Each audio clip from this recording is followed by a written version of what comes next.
Good morning. My name is France Gate. I live in South Africa. I'm a 59-year-old male, born in Mauritius, from Mauritian parents, from a family of 4 kids. I was the youngest kid. We moved over to South Africa from Mauritius when I was 4.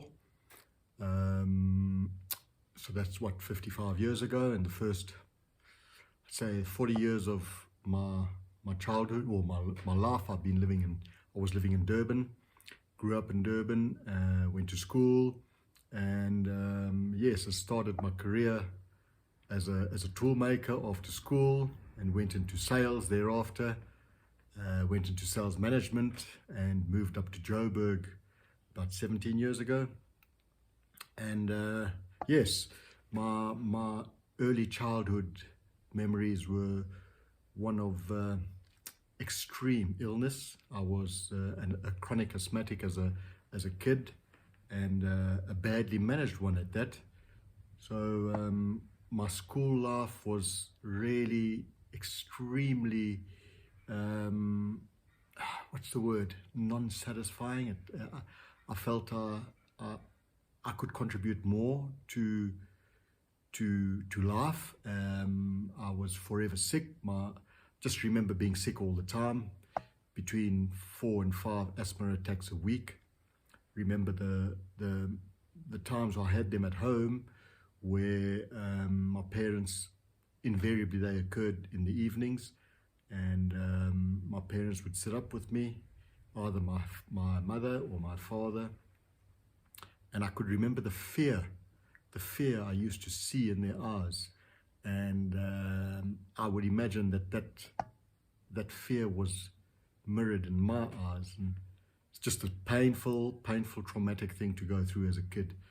I don't know if any of you out there have had chronic asthma, but it's an extremely terrifying illness, one where you as the individual suffering the attack, you almost feel like you're not going to survive, and you're going to die. So yes, it wasn't very nice, and as a result of that, being the youngest, I think my parents spoiled me with sweets and confectionery and cool drinks that I became very, very quickly addicted to. And I had a very, very unhealthy lifestyle growing up. Did no sport at school. Was just too scared to do any sport. Obviously never went out. My childhood was always, I had a very sheltered upbringing. I mean, I even remember when I was about 6 or 7, my eldest brother Alan sneaked me out of the home one night to go and play hide and go seek with some of the neighborhood friends. I remember the friends being the Ben family, and I didn't get an asthma attack that night, but I did fall down the stairs and broke my nose, and it was quite a big palaver because I obviously had to go home, and my parents took it out on my eldest brother because he had influenced me into sneaking out of the house to go and play. Anyway, I remember that, but it was those instances were very, very few and far between. Very sheltered, very sickly, always at home. Remember my brothers and my sister going out and me not being able to go because the fear of being ill, and if I was ill in their presence, they wouldn't have known what to do. So yes, school was very much the same. No sport, wasn't a top academic achiever, so I was neither in the top 10% nerdy people, neither was I in the jock fraternity or society. So I floated in between and really had no direction at school. I was and I was a very inquisitive child, but most of my questions in school were never heard because I was just this insignificant kid that didn't achieve, and never did any sport, and was never involved in any cultural activity at school, simply because my parents were scared that I would get sick, and they weren't around to be there for me. And yes, and I think what obviously also happened was my parents decided to, well, not decided, but I think it's through circumstances, they spoiled me with all the things I enjoyed. Coca-Cola, Fanta, all the different fizzy soft drinks, and I loved Pars. And I can remember whenever I went to the doctor, whenever I had an asthma attack, when I went to the hospital, on my way out, after it was over, I would go get a sausage roll or a pie and a Coke. And I remember my grandparents were out here for the first sort of 18 months of my schooling life. And I can remember the full year of class 1. My grandfather, we lived quite close to school. My grandfather would pick me up from Monday to Friday, and he was waiting outside on Ritson Road with a Coca-Cola and a sausage roll. He'd take my bag and we would walk home. And heaven forbid if he forgot to buy me a Coke and a sausage roll. I would really make a big scene about it. So yes, I was eating pies every day of my life. I was eating sweets. I loved chocolate. I loved bread. And yeah, and all those things that were supposedly appeasing me and spoiling me was actually making it even worse. And yeah, I remember when I was about 8 or 9, our family doctor introduced me to the Ventolin pump. And it turned out that we went to visit him once when I had an attack, and I was with my father, and he gave me a one spray of Ventolin pump, and my asthma attack disappeared. And from then until about 18, I was addicted to Ventolin, which was a cortisone situation. So you can imagine, eating healthy, no exercise, and the pump. It was a combination for a really unhealthy kid.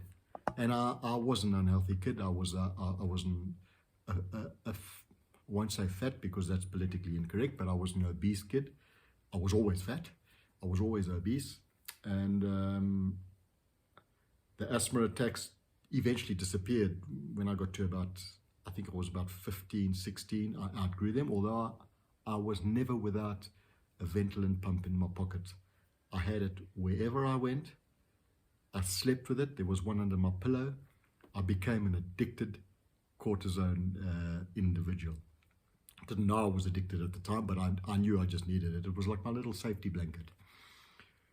Then after school, I never went to the army because in those days I wasn't a South African citizen, and we completed some forms, and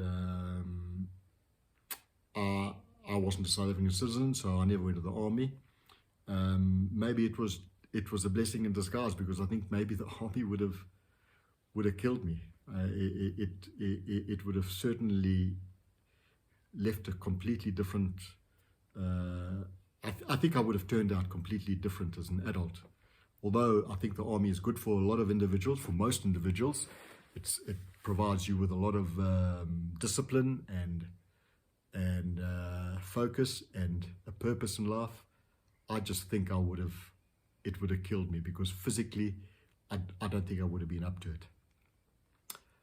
I started work, and as I grew into adulthood or leaving school, I started realizing that, oh yes, the other thing I did do in my final year of school is I used to travel by bus to school, and I think it was peer pressure, because we used to have, obviously, we always had kids smoking on the bus, and I felt like I wanted to fit into that school bus culture, and I also started smoking. And another big issue in my life was, or traumatic issue in my life, was my mother dying at the age of 47. I was 16, It was the January, it was the month that I started my final year of school. My mom passed away, and yeah, so it was my father looking after the three of us.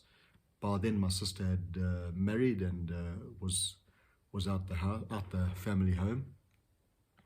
But yeah, when I started work, to fit in even more, I started drinking. I became a social drinker. I wouldn't consider myself, I was never an alcoholic, but every party, every social event, I drank and smoked with the best. And I could put it away, and I felt that allowed me an opportunity to fit into society. And when I drank, I was extremely outspoken, and I became the life and soul of parties through my drinking. It allowed me to come out of my shell, and yeah, I felt like I was an equal to my peers, and I drank and smoked. I would say until I was about 30. Smoked until I was 36, and I drank, and I still have the odd whiskey, but I've stopped drinking, seriously drinking, about 6 months now. And yeah, I stopped smoking at 36, so that's 23, 24 years ago. So yes, thank you. I would like to share my life experiences and what I've learned in going through my life. I'm an extremely curious person. I love sharing my experiences. I love hearing from other people's experiences. So I'm hoping some of you, a lot of you, will join in the debate and share experiences. And yeah, I'd like to hear from people I don't even know if they've had a similar lifestyle or experiences about choices we make. And yeah, I'd like to expand on my early childhood in the next video, and then start raising some issues or topics that I would like to debate further, just to learn from others, and maybe I can teach some people from my experiences. So yes, thank you for listening, and hope to see you again soon. And yes, please subscribe to my channel. I'm going to try and post at least once a week, and most of the time it will be pure talking, but there will be times that I will be doing other things like cooking and baking, and yeah, just to keep it interesting and stimulating for us all. Cheers for now.